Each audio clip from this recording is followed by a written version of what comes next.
Lucas 11. De uma feita, estava Jesus orando em certo lugar. Quando terminou, um dos seus discípulos lhe pediu: Senhor, ensina-nos a orar, como também João ensinou aos seus discípulos. Então ele os ensinou: Quando orardes, dizei: Pai, santificado seja o teu nome. Venha o teu reino. O pão nosso cotidiano dá-nos de dia em dia. Perdoa-nos os nossos pecados, pois também nós perdoamos a todo o que nos deve. E não nos deixes cair em tentação. Disse-lhes ainda Jesus: Qual dentre vós, tendo um amigo, e este for procurá-lo à meia-noite, e lhe disser: Amigo, empresta-me 3 pães, pois um meu amigo, chegando de viagem, procurou-me e eu nada tenho que lhe oferecer. E o outro lhe responda lá de dentro, dizendo: Não me importunes, a porta já está fechada, e os meus filhos comigo também já estão deitados. Não posso levantar-me para tos dar. Digo-vos que, se não se levantar para dar-lhes por ser seu amigo, todavia o fará por causa da importunação, e lhe dará tudo o de que tiver necessidade. Por isso vos digo: pedi e dar-se-vos-á, buscai e achareis, batei e abrir-se-vos-á.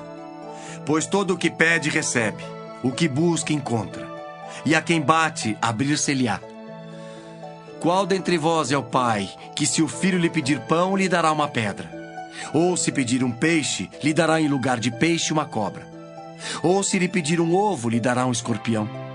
Ora, se vós, que sois maus, sabeis dar boas dádivas aos vossos filhos, quanto mais o Pai Celestial dará o Espírito Santo àqueles que lhe o pedirem. De outra feita, estava Jesus expelindo um demônio que era mudo. E aconteceu que, ao sair o demônio, o mudo passou a falar, e as multidões se admiravam. Mas alguns dentre eles diziam: Ora, ele expele os demônios pelo poder de Beelzebu, o maioral dos demônios. E outros, tentando-o, pediam dele um sinal do céu. E sabendo ele o que se lhes passava pelo Espírito, disse-lhes: Todo o reino dividido contra si mesmo ficará deserto, e casa sobre casa cairá. Se também Satanás estiver dividido contra si mesmo, como subsistirá o seu reino? Isto porque dizeis que eu expulso os demônios por Beelzebu. E se eu expulso os demônios por Beelzebu, por quem os expulsam vossos filhos? Por isso, eles mesmos serão os vossos juízes. Se, porém, eu expulso os demônios pelo dedo de Deus, certamente é chegado o reino de Deus sobre vós. Quando o valente, bem armado, guarda sua própria casa, ficam em segurança todos os seus bens. Sobrevindo, porém, um mais valente do que ele, vence-o, tira-lhe a armadura em que confiava e lhe divide os despojos. Quem não é por mim é contra mim, e quem comigo não ajunta, espalha. Quando o espírito imundo sai do homem, anda por lugares áridos procurando repouso. E não o achando, diz: Voltarei para minha casa de onde saí. E tendo voltado, a encontra varrida e ornamentada. Então vai e leva consigo outros 7 espíritos piores do que ele, e entrando, habitam ali. E o último estado daquele homem se torna pior do que o primeiro. Ora, aconteceu que, ao dizer Jesus estas palavras, uma mulher que estava entre a multidão exclamou e disse-lhe: Bem-aventurada aquela que te concebeu, e os seios que te amamentaram. Ele, porém, respondeu: Antes, bem-aventurados são os que ouvem a palavra de Deus e aguardam. Como afluíssem as multidões, passou Jesus a dizer: Esta é geração perversa. Pede sinal, mas nenhum sinal lhe será dado senão o de Jonas. Porque assim como Jonas foi sinal para os ninivitas, o Filho do Homem o será para esta geração.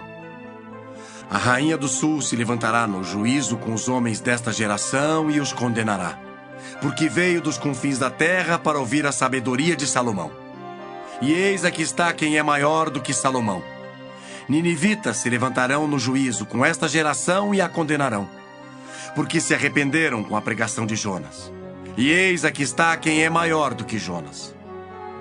Ninguém, depois de acender uma candeia, a põe em lugar escondido, nem debaixo do alqueire, mas no velador, a fim de que os que entram vejam a luz. São os teus olhos a lâmpada do teu corpo. Se os teus olhos forem bons, todo o teu corpo será luminoso. Mas se forem maus, o teu corpo ficará em trevas.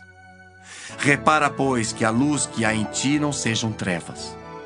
Se, portanto, todo o teu corpo for luminoso, sem ter qualquer parte em trevas, será todo resplandecente como a candeia quando te ilumina em plena luz. Ao falar Jesus estas palavras, um fariseu o convidou para ir comer com ele. Então, entrando, tomou lugar à mesa. O fariseu, porém, admirou-se ao ver que Jesus não se lavara primeiro, antes de comer. O Senhor, porém, lhe disse: Vós, fariseus, limpais o exterior do copo e do prato, mas o vosso interior está cheio de rapina e perversidade. Insensatos! Quem fez o exterior não é o mesmo que fez o interior? Antes dá esmola do que tiverdes, e tudo vos será limpo. Mas ai de vós, fariseus, porque dais o dízimo da hortelã, da ruda e de todas as hortaliças, e desprezais a justiça e o amor de Deus. Devíeis, porém, fazer estas coisas sem omitir aquelas. Ai de vós, fariseus, porque gostais da primeira cadeira nas sinagogas e das saudações nas praças. Ai de vós que sois como as sepulturas invisíveis, sobre as quais os homens passam sem o saber. Então, respondendo um dos intérpretes da lei, disse a Jesus: Mestre, dizendo estas coisas, também nos ofendes a nós outros. Mas ele respondeu: Ai de vós também, intérpretes da lei, porque sobrecarregais os homens com fardos superiores às suas forças, mas vós mesmos nem com um dedo os tocais. Ai de vós, porque edificais os túmulos dos profetas que vossos pais assassinaram. Assim sois testemunhas e aprovais com cumplicidade as obras dos vossos pais, porque eles mataram os profetas e vós lhes edificais os túmulos. Por isso também disse a sabedoria de Deus: Enviar-lhes-ei profetas e apóstolos, e alguns deles matarão e a outros perseguirão, para que desta geração se peçam contas do sangue dos profetas, derramado desde a fundação do mundo, desde o sangue de Abel até o de Zacarias, que foi assassinado entre o altar e a casa de Deus.